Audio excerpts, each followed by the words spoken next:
In this Art of Deer Hunting episode, we're going to talk all things scrapes. Now, first we're going to break down the visual aspect of a scrape, whether it's natural or a mock scrape, and then we'll start getting into the scent and the time of the year, best practices throughout the time of the year, how to collect intel, and lastly, we'll talk about how to hunt over these setups. The first element of a successful scrape is the visual aspect. You want deer to be able to see this thing from a long distance away. You want it to be on a main travel path or near a main travel path so they can either see it while they're naturally traveling or they can smell it and it's not too far off where they don't have to explore and go multiple 100 yards just to find the scrape. So, if you can get it in front of the deer first and foremost, that's the most important thing. Some of these setups look like a field edge where branches are hanging over. You can clear off all the branches and make them funnel to one main scrape. That's a good practice, is eliminate competition. Another great thing early season would be a fruit tree out in the open of a field. Those deer have been eating that fruit all season long. They're hitting those branches, eating the leaves, eating the fruit. A lot of scent in that area, and the bucks start hitting them and making scrapes around those trees as well. Couple other really ideal setups for scrapes are when, funneling inside the timber on ridge tops or saddles where all the deer kind of connect and all the trails kind of converge. If you can have a branch or something over top of that area, that high traffic X in the woods on the trails, that's a great spot. Just a lot of traffic in one spot. Inside corners of fields where everything kind of funnels down. It could be down in a bottom where a lot of ridge top bedding all funnels into one spot inside that food source. Great spot, great location. And a scrape setup that's tied directly to a high traffic or point of interest like a water hole or a food plot system to where those deer are funneling to that small location, a lot of traffic, a lot of travel going to that spot. A mock scrape or natural scrape right next to that is a great spot. And then a few things to look at as far as all those setups. You want that main branch that's the most visual cue for all the deer. You can eliminate competition, remove other branches, licking branches, and just have that one central spot for deer to focus on. You can add your own branches, you can tie them on, you can use paracord, zip ties, you could pull branches down, break them. A lot of different ways you can add hemp ropes. We use the Hodeg hemp rope system where we'll drop that where there are no branches. So a lot of different options. It's all about finding the spot first, making sure there's a lot of traffic in the area, keeping the human scent out and keeping it natural. And then we'll start talking about how to add the different scents for the different times of year. And once you've locked in the visual strategy of your scrapes and those locations, then it comes down to the scent. That's the communication aspect from a scrape. So we'll break this part of it down next.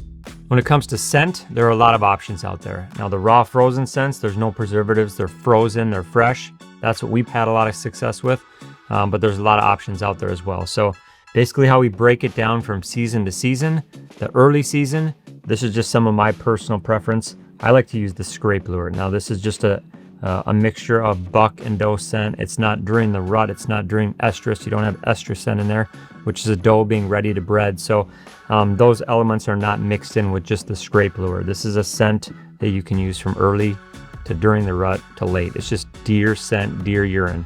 But that's the best one in my opinion for that early season, August, September, even into the first part of October, to just get deer using that area. That's the first step in activating a scrape, is getting deer in there, using it, and then they start to add their own scent and it becomes a very active situation, a big communication hub. Now the key aspect of this type of scent, since it's a urine-based scent, we're not putting it up in the branches a whole lot. It's mostly just on the ground, that natural setup that deer use. They urinate on the scrape. They use some other glands and other scents up on the branches. So if you are going to use something like this as an attraction with a wick, I like to put it up very high, out of reach of the deer, so they're not actually smelling the urine up in the tree, but it is, creating an aroma in the air, dropping some scent down in the scrape, but it's not like they get their nose directly on that urine up in the branch. In my opinion, that's just not natural. So try to keep everything natural. We're setting these things up with as little human scent as possible, clean boots, gloves, all kinds of stuff like that. And when I first set up a scrape, I'll use more scent than when I'm just freshening them up. So I could use half a bottle probably of this raw urine on an initial setup of a scrape. But once I'm done with that, I'll use an atomizer. So if I'm just kind of freshening that up, I add a little bit more scent, but I'm not dumping, a whole bottle or a half bottle in that scrape. Now, another aspect that we do with all of our mock scrapes, especially these high traffic community scrapes, is we're running cell cameras or reveals over top of these scrapes. There's no better intel, in my opinion, throughout the entire fall than a scrape system with a camera on top of it. All the bucks will check those areas. That's what they're first going to check when they're looking for their first hot doe, when they're kind of figuring out the hierarchy of the area, which bucks are in the area. They're smelling for one another. Just a great community hub funnel. All your intel can be gathered over top of these with your cell cameras. Now, as we progress past the early season into, I would maybe say late September, early October, things are starting to change a little bit. That velvet has shed, testosterone levels have increased, natural scrapes are showing up, there's rubs, bucks are beginning to just feel each other out, push each other off certain areas, and find their home core area for the rut. That's when we're going to shift strategies into what I like, the multi-buck scent from Raw. Now, the multi-buck scent is actually a combination of young bucks, mature bucks, rutting bucks. It just shows a lot of buck activity that you're going to put in your scrape. So if you have a big buck in the area, or a mature buck, or a target buck, whatever the case may be, you're challenging him a little bit with this. So you're going to get him curious, like, oh, there's other bucks coming into my area, my scrape. So when you're going to activate that, really heading into October is probably the best time to do this. During that October lull, bucks are really getting charged up, a lot of testosterone building up. They're building up the muscles, building up those fat reserves. You're going to start challenging them with this to try to get them more daylight active on the edges of food sources, on those inside corners, in the timber, checking this spot before they go out to that destination food. That's my favorite strategy with that multi-buck scent. And this is the time of the year too, where if those early scrapes started to maybe grow over a little bit, there's some vegetation, some leaves are falling in those scrapes, feel free to just really open those up, get a big dirt surface to where it's not only a good visual, but there's a lot of natural scents now activating. Deer are urinating in that dirt. They can smell the fresh dirt you just dug up. It just really activates those scrapes on top of adding scent.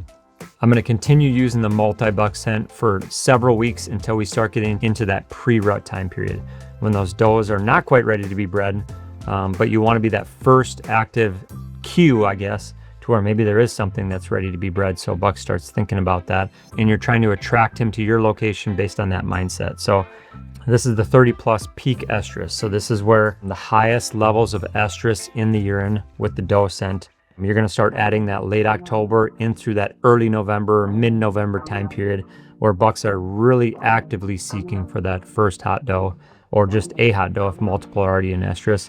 So getting these bucks into these scrapes, not only for intel now, great time to shoot a buck over scrapes. So scrape lines along the edge, scrape lines in the timber, on old trails, old logging roads, great location, late October, early November, to shoot that target buck when they're moving in daylight. You want to get them on these scrapes. Now, one thing to consider too, if you're making these scrapes in an area where you can't shoot, if you're hunting, if it's too far away from you, or it's in a bad location where you don't want deer to get downwind, or your thermals are blowing in that area, maybe not a great location to put that scrape. It may be an awesome spot for all the deer to congregate and get intel, but from a hunting standpoint, that's a totally different strategy in trying to get deer in front of you, especially if you're bow hunting, that 20 yards and in. Now, having a well-placed scrape takes so many variables out of the hunt too, and adds such an advantage in your favor. A lot of different variables. You can have a scrape where you know the exact yardage. You can have a scrape where you know where all the deer are going to access, where you're ready to face that location and draw. When they're going to hit your shooting lane. There are so many elements to a perfectly placed scrape that put the advantage in your favor, that it's just a huge tool that you need in your arsenal. And one big aspect to that perfect setup is playing the wind and your scent control.